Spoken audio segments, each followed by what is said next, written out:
Shalom guys, bagaimana kabar kalian? Pasti bosan ya di rumah ya? Sama, saya juga bosan. Ya, tapi walaupun dengan bosan seperti ini, kita harus tetap semangat untuk mendengar firman Tuhan. Karena dengan firman itu kita tetap bisa hidup. Sesuai dengan janjinya bahwa kita akan diberikan masa depan yang cerah. Kita harus tetap percaya itu. Maka dari itu, marilah kita merenungkan sedikit dari firman Tuhan. Sebelumnya, mari kita berdoa. Mari kita berdoa. Ya Tuhan Yesus, terima kasih Tuhan atas kebaikan-Mu Tuhan sampai hari ini. Bila kami dapat hidup dan kami dapat sehat sampai hari ini, di tengah wabah COVID-19, kami bisa menikmati, berkumpul bersama keluarga, di rumah, dan ajar kami Tuhan agar tetap setia dalam mendengarkan firman-Mu, agar tetap merenung dan membaca firman-Mu Tuhan. Maka dari Tuhan, ya benar lagi kami akan mendengarkan firman-Mu dan merenungkan sedikit dari firman-Mu Tuhan, bila apapun yang kami dengarkan hari ini bisa merema dalam kehidupan kami. Terpujilah nama-Mu ya Tuhan. Mari kita serahkan Tuhan dari awal dengan akhir dalam tangan-Mu. Dalam nama Tuhan Yesus Kristus, haleluya, amin. Ya, kawan-kawan, mari kita buka Alkitab kita. Kita buka dari Lukas 4 ayat 23 sampai 30. Ayo, saya sarankan kalau bisa kita baca ya. Jadi jangan cuma dibuka terus dibaca dalam hati, kita baca dengan suara. Oke, kita mulai. Lukas 4 ayat 23. Maka berkatalah ia kepada mereka, tentu kamu akan mengatakan pepatah ini kepadaku. Hai tabib, sembuhkanlah dirimu sendiri. Perbuatlah di sini juga, di tempat asalmu ini. Segala yang kami dengar yang telah terjadi di Kapernaum. Dan katanya lagi, aku berkata kepadamu, sesungguhnya tidak ada nabi yang dihargai di tempat asalnya. Dan aku berkata kepadamu, dan kataku ini benar, pada zaman Elia, terdapat banyak perempuan janda di Israel, ketika langit tertutup selama 3 tahun dan 6 bulan, dan ketika bahaya kelaparan yang hebat menimpa seluruh negeri. Tetapi Elia diutus bukan kepada salah seorang dari mereka, melainkan kepada seorang perempuan janda di Sarfat, di tanah Sidon. Dan pada zaman Nabi Elisa, banyak orang kusta di Israel, dan tidak ada seorang pun dari mereka yang ditahirkan, selain daripada Naaman, orang Syria itu. Mendengar itu, sangat marahlah mereka semua, orang yang ada di rumah ibadat itu. Mereka bangun, lalu menghalau Yesus keluar kota dan membawa dia ke tebing gunung, tempat kota itu terletak, untuk melemparkan dia dari tebing itu. Tapi ia berjalan lewat dari tengah-tengah mereka, lalu pergi. Ya, demikianlah firman Tuhan. Mari kita melanjutkan dalam renungan. Sedikit pengantar bahwa Injil Lukas ini ditulis oleh kita ngomong dokter Lukas. Selain dokter, dia juga mungkin ahli dalam melihat Alkitab, menuliskan Alkitab ini dari segi sosial masyarakat. Jadi dia lihat dari sisi pandangan masyarakat. Dimana kalau kita lihat dari ayat 23, maka berkatalah ia pada mereka, tentu kamu akan mengatakan kata ini kepadaku, hai tabib, sembuhkanlah dirimu sendiri, perbuatlah juga di sini, di tempat asalmu, seperti yang terjadi di Kapernaum. Kalau kita lihat sebelumnya di Kapernaum itu, Yesus telah melakukan banyak mukjizat. Salah satunya adalah membuat air menjadi anggur. Nah, di sini orang-orang berharap bahwa Yesus juga bisa melakukannya di Nazaret. Kalau kita lihat dari konteks sebelumnya,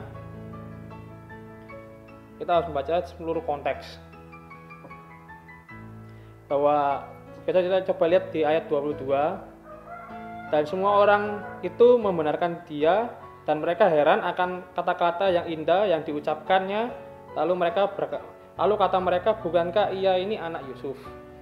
Jadi kalau kita lihat dari kata sebelumnya, mereka itu heran bahwa karena Yesus ini adalah anak Yusuf, yakni anak tukang kayu. Mengapa dia bisa melakukan demikian mukjizat yang hebat? Ini yang mungkin dari kita juga ya, bahwa seringkali kita melihat orang itu dari latar belakang dahulu. Oh, ternyata ini dari latar belakang orang yang apa misalkan. Nah, setelah kita melihat dari latar belakang itu, kita kemudian langsung tidak percaya pada pembawa firman itu atau kepada nabi itu, misalkan pada konteks ini. Kalau kita di ayat 24, Yesus sampai berkata, sesungguhnya tidak ada nabi yang dihargai di tempat asalnya. Di sini Yesus mengatakan dengan jelas bahwa sebenarnya dia itu ditolak di tempat asalnya sendiri, di Nazaret, di mana dia telah membawakan firman di situ. Jadi di sini kita lihat dengan jelas bahwa sebenarnya Yesus itu mengalami penolakan di daerahnya sendiri. Maka nyambung ke ayat 25, bagaimana bisa kita lihat pada zaman dahulu kala juga sempat terjadi di mana Elia ada, dan selama itu ada 3 tahun kelaparan dan 6 bulan kelaparan. Jadi pada konteks itu di mana Tuhan menghukum Israel, membuat kelaparan dan menutup tingkap-tingkap langit sehingga tidak ada hujan. Nah, dari sini kita bisa lihat bahwa sebenarnya Tuhan malah memberkati orang yang bukan orang Israel itu sendiri. Dia memiliki janda Sarfat. Mengapa dia malah memberkati bukan Israel? Ya, ini pertanyaan yang kita sampaikan Jadi kita kembali ke konteks yang sebelumnya bahwa Nabi tidak dihargai tempat asalnya. Di situ Nabi Elia mengalami penolakan dari Raja Ahab, dan kalau kita tahu di mana di sini terjadi orang Israel membelot pada Tuhan dan percaya kepada Baal, sehingga Tuhan menghukum orang Israel.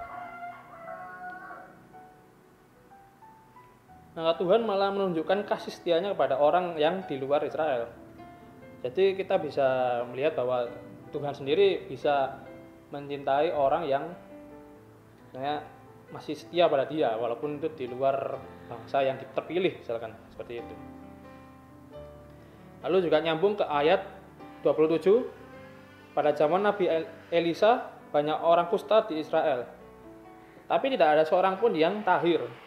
Justru malah Naaman, orang yang bukan orang Israel, dia adalah orang Syria, justru malah dia yang mendapat kesembuhan. Mengapa? Di situ kalau kita mungkin flashback sebentar, kejadian Naaman, dia disuruh mandi ke sungai Yordan selama 7 kali.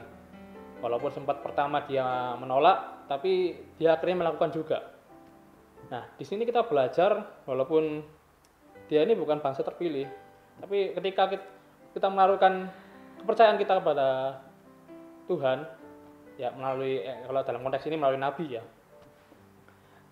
mujizat terjadi. Artinya apa? Bahwa walaupun kita mungkin kalau ngomong bangsa terpilih kan masih tetap Israel, kita istilahnya bukan bangsa yang terpilih ya, tapi kasih setia Tuhan itu tetap sampai ada di segala umat. Artinya siapapun yang percaya kepada dia bisa mendapatkan yakni tadi mujizat tadi tersebut. Tentu kalau kita beritakan seperti itu, kita bisa lihat di ayat 28 dan ayat 29 bahwa orang-orang yang di situ pasti marah ya, normal reaksi mereka. Jadi ini yang disorot oleh Dr. Lukas, sosial masyarakat. Dan mereka hampir saja membunuh Yesus di situ.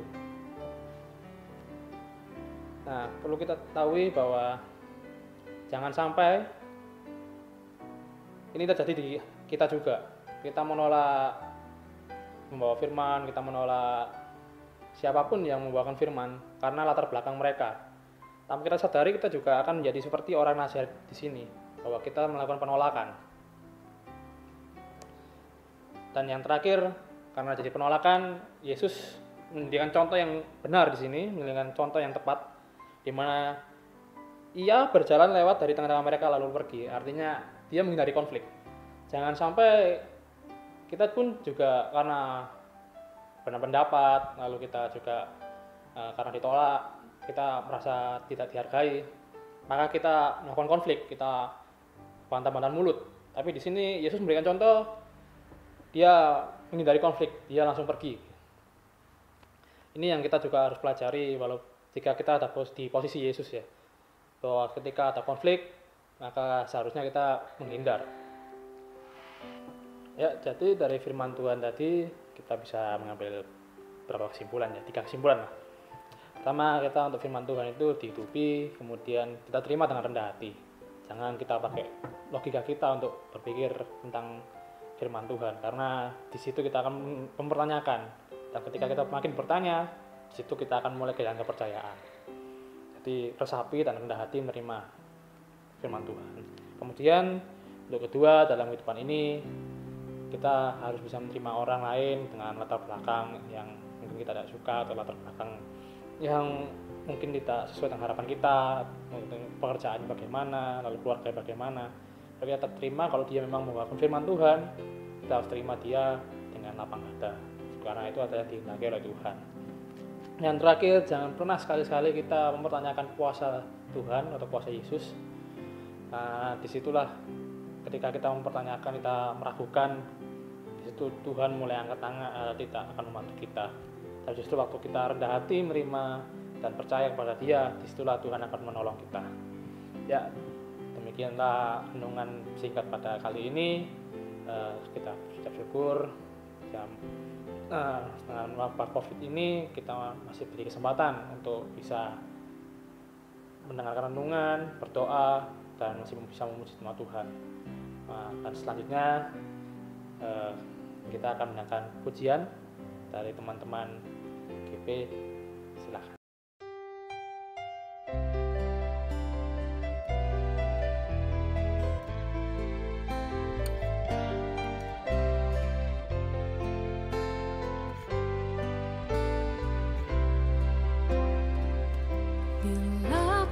Izinkan sesuatu terjadi, ku percaya semua untuk kebaikanku.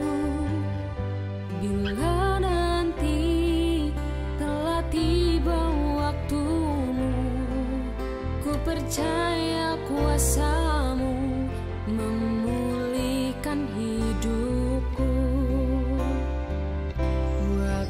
Tuhan pasti yang terbaik, walau kadang tak mudah dimengerti. Lewati cobaan, ku tetap percaya waktu Tuhan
terima kasih atas pujiannya teman-teman. Nah, sebelum kita mengakhiri ibadah ini, mari kita berdoa syafaat untuk baik keadaan di sini, wabah, dan kita akan berdoa untuk kawan-kawan sekalian ya. Mari kita berdoa. Ya Tuhan Yesus, terima kasih Tuhan, hingga di ujung ini kami bisa mendengarkan firman-Mu dan sedikit dari renungan Alkitab ini Tuhan. Kami ucap syukur Tuhan bila sampai saat ini kami ada Tuhan, dan kami diberi kesehatan. Biarlah kami dapat melalui wabah ini dengan penuh penyertaan ya Tuhan. Jika ada di antara kami yang kena sakit, tolong Tuhan jamah kami Tuhan, biarlah kami dapat kesembuhan yang terpertama ya Tuhan. Dan juga Tuhan berkati orang-orang tenaga medis yang bekerja keras Tuhan untuk menanggulangi bencana ini Tuhan. Berikan mereka kekuatan, berikan mereka kesabaran ya Tuhan, dan daya tahan ekstra Tuhan agar mereka dapat menolong orang-orang yang terkena dampak penyakit ini Tuhan. Kami juga berdoa Tuhan untuk negara kami Indonesia, di mana kami tinggal Tuhan, dengan keadaan ekonomi dan segala macam politik Tuhan. Kami serahkan Tuhan semua dalam tangan-Mu. Kami serahkan presiden kami serahkan jajaran menteri dan polisi yang bertugas, semua petugas kesehatan, kami serahkan semua dalam Tuhan Yesus.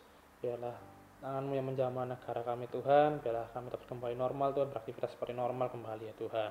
Kami berharap Tuhan, dengan wabah ini kami dapat makin mengucap syukur padamu Tuhan, dan makin berharap padamu Tuhan, dan biarlah negara ini juga makin sadar Tuhan bahwa dengan adanya wabah ini kami makin berharap pada Tuhan.